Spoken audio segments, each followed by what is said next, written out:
Let's be clear from the beginning. Kindness alone isn't enough to survive in this world. If you think being a good person is all it takes to succeed, you're living in a fantasy. And deep down, you know it. You just don't want to admit it. How many times have you felt like others walk all over you? How many times have you done the right thing only to be ignored or, worse, used? You've been taught that being good is enough, that honesty and nobility are always rewarded. But that's not how the world works. The world doesn't reward goodness. It rewards those who know how to play the game. This is where Machiavelli comes in. He understood something most people ignore. Human nature can be selfish, unpredictable, and even cruel when needed. In the Prince he made it clear, virtue without cunning is weakness. Kindness without strategy is a trap. So ask yourself, how many times have you fallen into that trap? Think about the people you admire, those who've achieved great things. Do you really believe they got there on good intentions alone? No. They got there because they knew how to move in the shadows. When necessary, they understood morality isn't an obstacle, it's a tool. The difference between a player and a pawn is knowing when to use it and when to hide it. The issue isn't that you're good. The issue is you don't know how to protect that goodness. You think everyone's playing by the same rules. They're not. The world is full of predators disguised as friends. Opportunists who can smell naivety from a mile away, and without knowing it, you've become the perfect target. This is where Machiavelli offers you an alternative, intelligent kindness. It's not about becoming a villain. It's not about betraying your principles. It's about pairing your kindness with a sharp understanding of reality. It's learning to read people, to see their intentions before they show them, to know when to trust and when to stay guarded. Machiavelli said, "It's better to be feared than loved if you can't be both." And you probably chose to be loved, to be accepted, to seem harmless. But what has that really earned you? Not respect, not power. What you've gained is the knowledge, often too late, that others can use you without consequence. Because kindness without strength doesn't inspire admiration. It invites pity. Don't get it twisted. This isn't a call to abandon your values. It's a call to stop being naive. To realize the world doesn't reward the just, it rewards the sharp. True virtue isn't about submission. It's about knowing how to balance ethics with realism. Machiavelli taught that image is everything. It's not just who you are, it's how others perceive you. If you seem weak, you'll be treated that way. But if you project strength, you'll earn respect. So how many times have you stayed quiet just to keep the peace? How often have you tolerated disrespect, afraid of losing approval? And what did it get you? This isn't about cruelty. It's about strategy. It's about knowing when to speak, when to wait, when to push, and when to walk away. Kindness, when used wisely, is a strength. But if left unchecked, it becomes your downfall. So many good people think the world values purity of heart. It doesn't. The world values stability, power, the courage to make difficult choices. Kindness is only respected when it's backed by authority. Without power, your kindness is overlooked. Machiavelli wouldn't tell you to be a lamb in a world of wolves. He'd tell you not to let your morality enslave you. True virtue is intelligence, not blind submission. It's not about bending to the world, but shaping it to fit you. So think about it. How much longer will you let the world step on you? How much longer will you be the victim of your own idealism? This isn't about changing who you are. It's about being who you are in a way that protects and benefits you. Learn to move smart. Know when to smile and when to bare your teeth. The world isn't fair, but you can learn to play by its rules and still remain true to yourself. Machiavelli didn't write the Prince to make you evil. He wrote it to teach you how to survive. So now the question is, are you going to keep living in the illusion that kindness is enough? Or are you ready to apply true intelligence? And here's a concept most people don't get: the perception of power. It's not enough to be strong, you have to look strong. It's not enough to be smart, you have to project it. Because in this world, perception matters more than truth. Think about this. How many times have you seen an incompetent person go farther than a talented one? How many times have you seen a manipulator rise while a noble and hardworking person remains stuck? This is no accident. People don't follow the good or the just. They follow the one who seems to be in control, the one who knows how to manage their image. The one who projects authority, the one who, even though they don't have all the answers, acts as if they do. And this is where many fail. They believe that the truth by itself is enough, that true competence will speak for them. But the world doesn't work that way. The world doesn't reward those who are right. It rewards those who know how to sell their version of the story. Machiavelli understood this perfectly. It's not just about what you are, but about what others believe you to be. Perception is everything. An insecure leader doesn't inspire confidence, even if they're the most prepared. A worker who doesn't know how to make themselves noticed will never be promoted, even if they're the best. A man or woman who doesn't project value will never be desired, even if they have a lot to offer. That's why the key is not just in being, but in mastering the narrative about yourself, learning to control your image to create the right impression in every situation. It's not about deceiving, it's about directing the attention of others to what you want them to see. Think about this. In any social interaction, people don't perceive reality as it is. They perceive it through filters of assumptions, prejudices, and emotions. And the question is, are you letting those filters play against you?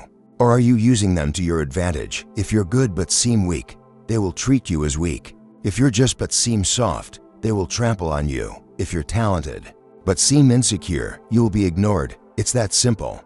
The art of perception is what separates those who control their destiny from those who are controlled by others. And here we enter a darker but necessary area, the control of information. Have you ever wondered why the most powerful always seem to know something that others don't? Why do those who dominate the game always seem to have an advantage? The answer is simple: because they know when to speak and when to stay silent.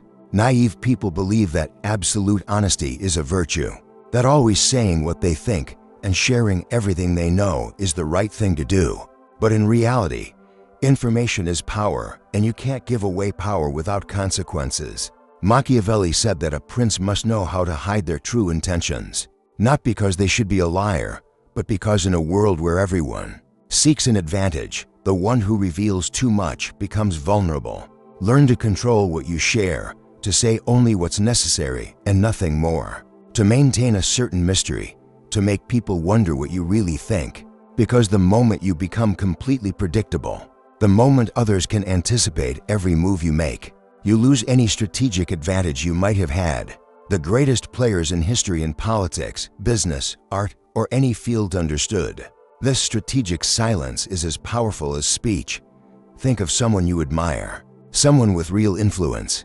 Are they someone who says everything, who exposes themselves completely, or someone who always leaves something in the shadows, who always has a hidden card? The problem with many is that they confuse transparency with weakness. They believe that if they don't reveal everything, they are being dishonest. But it's not about lying. It's about controlling the flow of information to your advantage. Think about this. How many times have you spoken too much and it has hurt you?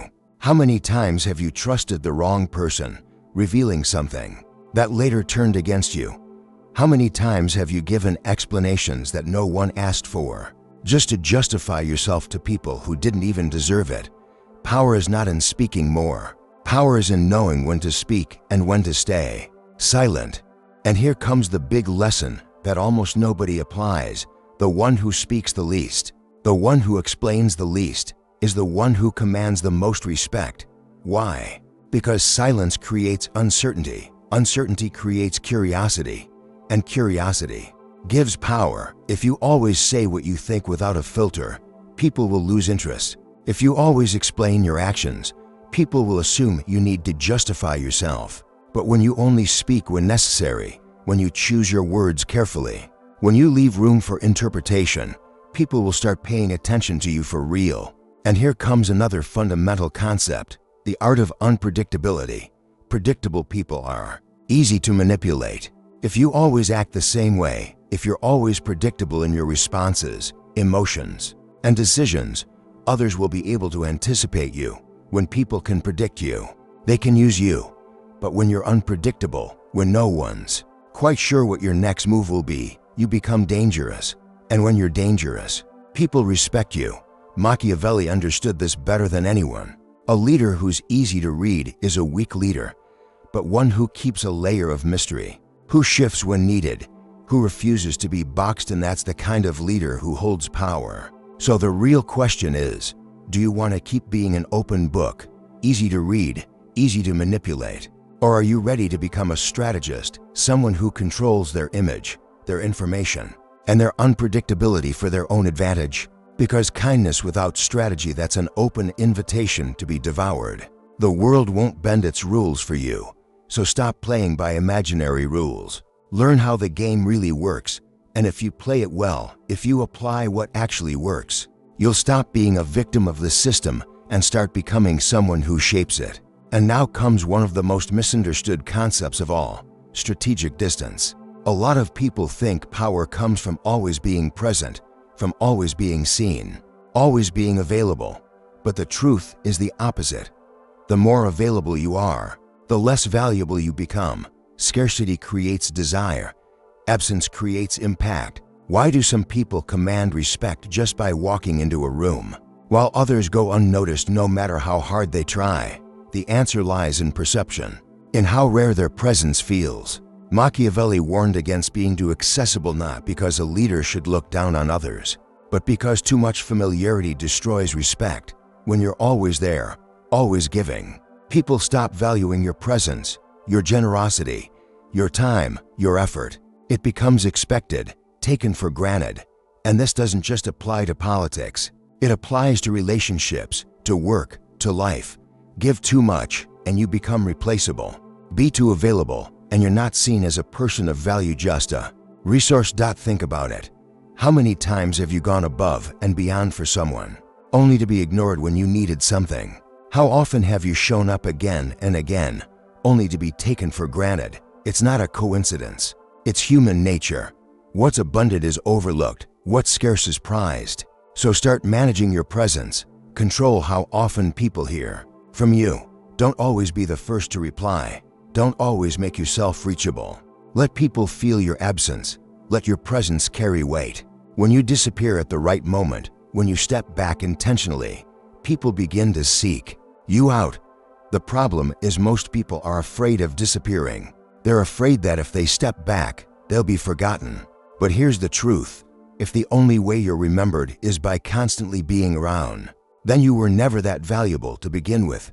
The ones who make an impact aren't the loudest. They're the ones who master silence, who know when to step in and when to vanish. Look at any powerful figure in history. The true players don't show up to every battle. They conserve their energy. They pick their moments, and when they speak, when they act, the world listens. Which brings us to another crucial tool of power: emotional control. This is where most people lose the game. People think control means aggression, being loud, being forceful, raising your voice, pounding your fist. But true power, true mastery, it's the ability to stay calm in the storm. Machiavelli knew this better than anyone. The one who can't control their emotions will never control outcomes. The person who snaps, who reacts in anger, who's driven by fear or insecurity, that person is easy to read, easy to manipulate, easy to defeat. Think about the last time you lost your cool, the moment you got angry or panicked. Who had the power? Not you. It was the person who triggered that reaction, the one who threw you off balance, because the one who controls your emotions controls you. And here's the key: the person who can't be provoked, who stays centered no matter what's thrown at them, that is the person with real power. It doesn't matter if it's a debate, a negotiation, an argument, or any social situation. The one who keeps their emotional control wins, because the one who manages their emotions manages how others perceive them. Machiavelli made it clear: a wise person must act with coldness and calculation. That doesn't mean not feeling it. Means not being ruled by feelings. It's about refusing to be a puppet pulled by anger or anxiety. If you can master this, if you can hold your center when everyone else is losing theirs, you become untouchable. Others might try to get under your skin. They'll test you, push you, provoke you. But if they can't shake your center, if they can't predict your reaction, they lose all control. Here's the truth: the ones who truly control the game aren't the loudest or the strongest. They're the ones who stay calm while everyone else loses their minds. And that brings us to the final key: strategic patience. Most people want everything now, success now. respect now, power now. But what Machiavelli and every great strategist in history understood is that real power doesn't come from rushing. It comes from waiting for the perfect moment. The world is full of people who act on impulse, who make fast decisions without thinking long term. But the ones who truly hold power, they wait, they watch, they calculate. Think of a hunter. They don't shoot at the first sound. They study, they measure. They wait until the prey is exactly where it needs to be. Then they strike. That's how power works. It's not about being the first to move. It's about moving at the right moment. Machiavelli said, "Fortune favors those who adapt." It's not about constantly pushing. It's about knowing when to step forward and when to hold back. The average person acts out of urgency. The strategist acts out of timing. So now ask yourself, are you someone who rushes in without thinking, or someone who waits, watches, and strikes with precision? Because in this world, power doesn't belong to the fastest. It belongs to the smartest, to those who control perception, manage information, use distance, master emotional control, and practice strategic patience.